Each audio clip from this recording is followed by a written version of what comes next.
Hello friends, कैसे हैं आप सब लोग। स्वागत है आपका हमारे यूट्यूब चैनल फिजिक्स एवोल्यूशन में। यार सबसे पहले तो आज आपका नीट का एग्ज़ाम हो चुका है। आज का वीडियो मैंने खास नीट वाले बच्चों के लिए बनाया है जो आज नीट का एग्ज़ाम दे के आए हैं। यार सबसे पहले उनके लिए बहुत बहुत बधाइयाँ कि यार उनका एग्ज़ाम अच्छा हुआ हो।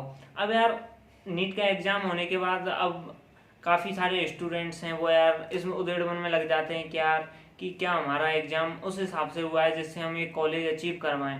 यार सबसे पहले अगर मैं बात करूं पेपर की, यानी कि पेपर एनालिसिस की बात करें कि पेपर एनालिसिस देखें भाई कि आपका जो पेपर था वो इजी था, हार्ड था, या जो फिजिक्स था, फिजिक्स वाला पार्ट था वो कितना हार्ड आया था, या जो केमिस्ट्री वाला पार्ट था वो कितना इजी था, या कौन सी जगह वो हार्ड था। और बायोलॉजी तो यार आपका सब्जेक्ट है, वहाँ आप एक्सक्यूज नहीं दे सकते, क्योंकि बायोलॉजी सब्जेक्ट में आपका आपके ऊपर रहता है कि आप किस तरीके से और कितना कर पा रहे हो, यानी कि वो आपको पढ़ना ही पड़ेगा। यार सबसे पहले हम बात करें, मैंने पेपर देखा तो इसमें यार जो केमिस्ट्री वाला पार्ट था वो काफ़ी इजी था।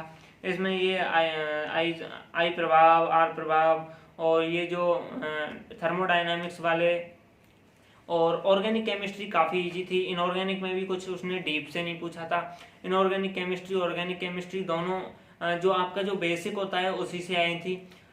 ये तो हो गई केमिस्ट्री की बात। उसने सीधे सीधे कुछ नेम रिएक्शंस के भी नाम दिए, जैसे राउल्ट का लॉ पूछ लिया, राउल्ट्स लॉ, यानी कि नेम रिएक्शंस भी उसने अंदर से कुछ नहीं पूछा, उसने सीधे सीधे सीधे आपको दिया कि भाई ये जो नेम रिएक्शन है इसमें क्या होता है क्या नहीं होता है। यार अगर आप नीट के लिए कर रहे हो, यानी कि आप जा रहे हो नीट के लिए कि भाई मुझे जो है प्रिपेयर करना है नीट के लिए, तो आप ये जो नेम रिएक्शंस हैं इनमें आप एक्सक्यूज नहीं दे सकते, क्योंकि ये जो नेम रिएक्शंस हैं अगर आप कर रहे हो नीट के लिए प्रिपेयर कर रहे हो तो ये नेम रिएक्शंस आपके ये ऑब्वियस सी बात है आपको पता होना चाहिए।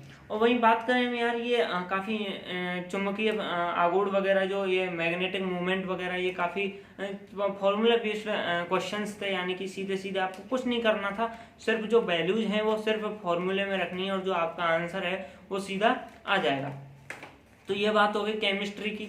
अगर हम बात करें फिजिक्स की, फिजिक्स भी कुछ ज़्यादा हार्ड नहीं था। फिजिक्स तो मुझे बहुत ज़्यादा इजी लगा यार, उसमें फिजिक्स में कुछ नहीं था।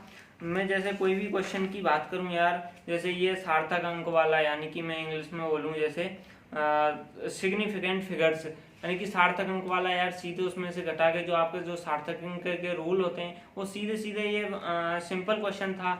और ये मॉडर्न फिजिक्स थी, मॉडर्न फिजिक्स काफ़ी इजी आई थी। मैं आपको पिछले वीडियोज में भी बताया था कि जो मॉडर्न फिजिक्स होता है वो काफ़ी ज़्यादा वेटेज रखता है। अगर आप आईआईटी या नीट के लिए प्रिपेयर कर रहे हो तो जो जो मॉडर्न फिजिक्स वाला पार्ट होता है वो सबसे ज़्यादा वेटेज रखता है एग्जाम में, और उसके क्वेश्चन ज़्यादा हार्ड नहीं आते, काफ़ी इजी होते हैं। इनमें जो आपके जो मार्क्स होते हैं वो काफ़ी कह सकते हैं कि आप ये मार्क्स बोनस होते हैं, यानी कि आप थोड़ा सा भी आप तैयारी करके जा रहे हो, यानी कि आप प्रिपेयर करके जा रहे हो, तो आपके जो ये पार्ट है मॉडर्न फिजिक्स वाला ये काफ़ी स्कोरिंग रहता है। तो इसमें मॉडर्न फिजिक्स के काफ़ी सारे क्वेश्चंस थे। वहीं ऑप्टिक्स का सीधा ब्रोस्टल लॉ पूछ लिया। अब यार ब्रोस्टल लॉ ये जो ये हैं सीधे यार बेसिक है, ये तो आप सब पढ़ते ही हो यार। ब्रोस्टल लॉ है, मेलस का लॉ है, ये सब कुछ ज़्यादा डीप नहीं था, ऐसा लगा ही नहीं कि यार ये फिजिक्स था। ये तो सीधे सीधे आप जैसे होता है ना, आप ये पूरा पढ़ते हो शुरुआत में जैसे टॉपिक्स देखते हो यार फिजिक्स में मेरे कौन कौन से टॉपिक हैं, तो उसमें टॉपिक में ही आ जाता है ब्रूस्टर का नियम, मेलस का नियम, ये वो। तो ये सीधे सीधे इसने वहीं से उठाया, कोई क्वेश्चन ही नहीं बनाया, सीधे आपको जो टॉपिक था वहीं से दे दिया। अब यार ब्रूस्टर लॉ, आप ऑप्टिक्स पढ़ रहे हो, ब्रूस्टर लॉ में पढ़ा है आपने कि ब्रूस्टर लॉ का मान इतना होता है इतना होता है, वो सीधा उसने मान ही पूछ लिया यार, एंगल का मान पूछ लिया। और आपको क्या चाहिए, इतना इजी पेपर था, फिजिक्स था, केमिस्ट्री इजी था, उसने कुछ डीप से पूछा ही नहीं। और बायो का तो मैं आपको पहले ही कह चुका हूँ कि बायो आपका खुद का सब्जेक्ट है, वो आपका स्ट्रॉन्ग होना ही चाहिए। तो यार ये तो हो गई पेपर एनालिसिस की बात। अब हम बात करें यार पिछले कुछ एग्जाम्स की, जिनमें यार हुआ था कि भाई आपके इतने नंबर आ रहे हैं, यानी कि 550 से 600 के बीच में आप स्कोर कर रहे हैं, तो आपको जो है जो ये MBBS या BDS कॉलेज है जो मिल रहा है, यानी कि आप MBBS या BDS कॉलेज के लिए अवेलेबल हो अगर आपके 550 से 600 मार्क्स। तो यार इस बार भी ये जो परसेंटाइल है, जो कट ऑफ परसेंटाइल है, वो 50 से 40 के बीच में रहने वाला है। और जो आपको ये जो कॉलेज का जो मिलने वाला है वो भी 550 से 600 तक ही रहने वाला है। मैं तो भाई यही सोचता हूँ कि इस बार नंबर ऑफ स्टूडेंट्स भी ज़्यादा थे, और इसमें एक एक्स फैक्टर ने काम किया है, वो एक्स फैक्टर था कोरोना। यानी कि कोरोना की वजह से काफ़ी डिस्टरबेंस हुआ बच्चों की जो स्टडी थी उसमें। मैं समझता हूँ यार काफ़ी ज़्यादा डिस्टरबेंस हुआ, क्योंकि अब बच्चे कर रहे थे, अच्छा कर रहे थे, उनका एग्ज़ाम आने वाला था अप्रैल या मई के बाद। जैसे ही अप्रैल ख़त्म होता है, मई के फर्स्ट वीक में उनका एग्ज़ाम आने वाला था, लेकिन कोरोना आया।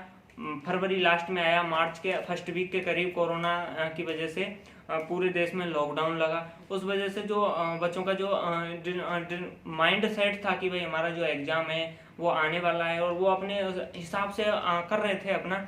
लेकिन एक साल ये लॉकडाउन की वजह से बच्चों के जो डिस्टरबेंस था वो काफ़ी ज़्यादा डिस्टरबेंस आया। फिर उसके बाद एक और डिस्टर्बिंग चीज़ रही कि कई बार एनटीए ने डेट भी डाली, अनाउंस की कि भाई इस तारीख से इस तारीख तक जो है पेपर हो जाएगा। लेकिन कई बार सुप्रीम कोर्ट या जो सेंट्रल गवर्नमेंट है उसके कई सारे आए कि भाई इस समय तक नहीं हो सकता, या अब नहीं हो सकता, कि जो कोरोना केस है, जो पॉजिटिव केस हैं वो अब बढ़ रहे हैं। तो बच्चे काफ़ी डिस्टर्बेंस में रहे, क्या यार एग्जाम होगा। अभी ये पेपर ये हुआ है, एग्जाम हुआ है, उसके 5 दिन पहले तक बच्चों को ऐसा लग रहा था जब तक एडमिट कार्ड नहीं आया था, यार ये पेपर मुश्किल ही होगा। कोई कह रहा था यार होगा, कोई कह रहा नहीं होगा। तो ये काफ़ी कंफ्यूजन में थे स्टूडेंट्स की भाई क्या एग्जाम होगा।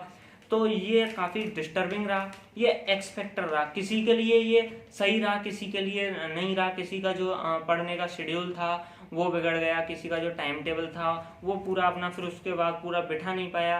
एक ही रहता है यार आपको एक थोड़ा सा रिलैक्स मिल जाए, आप पढ़ाई से कर रहे हो तो चीज़ें आपको छोड़ के जाने लगती हैं, यानी कि आप भूलने लग जाते हो, चीज़ों को पकड़ नहीं पाते। लेकिन एक अच्छी चीज़ ये रही इस एग्ज़ाम में कि जो ज़्यादा जो क्वेश्चंस थे वो ज़्यादा काफ़ी डीप नहीं आए। सीधे सीधे अगर आपने एग्ज़ाम के लिए अच्छे से प्रिपेयर किया है, पहले से प्रिपेयर करके रखा हुआ है, तो आपको जो है कोई प्रॉब्लम नहीं होने वाली है। क्योंकि जो क्वेश्चंस आए थे वो काफ़ी ज़्यादा डीप नहीं आए थे, सीधे सीधे आपको उठा करके दे दिया। यानी कि टॉपिक जैसे ही स्टार्ट हुआ उसमें जो पहली या दूसरी लाइन आती है यार, आई थिंक वही उसने उठा के दे दी एग्जामिनर ने। तो ये तो रहा पूरा पेपर का एनालिसिस, और वहीं पर जो कोरोना का एक्स फैक्टर रहा वो भी मेन रहा।